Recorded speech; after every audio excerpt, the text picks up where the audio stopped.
Your secrets, if you really look at yourself, you would be speechless. What happened to being doctors and teachers? What happened to being your brother's keeper? Nowadays, kids more worried about.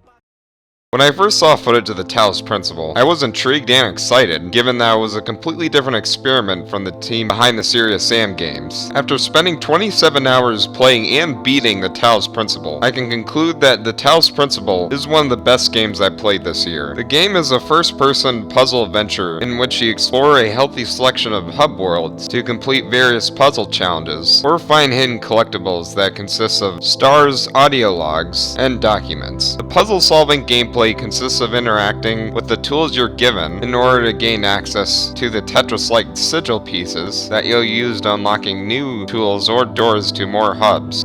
The core gameplay is superb. Puzzles are creative and challenging, almost always forcing you to experiment with the tools and obstacles you are given. I especially love the puzzles that make you think it's impossible, when there's really an easy way out. This is perhaps the most fun I've had in a puzzle game since Portal 2. I also love that the game never holds your hand, unless if you wish to seek out a messenger, which I never did. The presentation isn't up to par with a lot of the games that came out this year, but there's still a lot to take in. You play as an unarmed and unnamed android who is awoken by the voice in the sky known as Elohim, who tells you if you complete all the challenges you will be given eternal life. But then an anonymous subject who goes by the name The Deceiver tries to convince you that the great voice in the sky is hiding something from you, and that you're just a test subject for Elohim's experimentation. The story is a decent clone of Portal, with tackling the subjects of creation and evolution. However, there are two big flaws with the story. The biggest drawback is the game's emphasis on player decisions and choices. On the gameplay side, puzzles can be solved in more than one solution, and it's always a privilege in defining that solution. But the story basically has two sides that you can take. Choosing either sides isn't solely based on the gameplay, but rather what do you do with all those sigils after you've beaten all the challenges. This just puts the story and gameplay on opposite ends of the boat, rather than having them coordinate with each other like other games that have player decisions and choices. Also, why have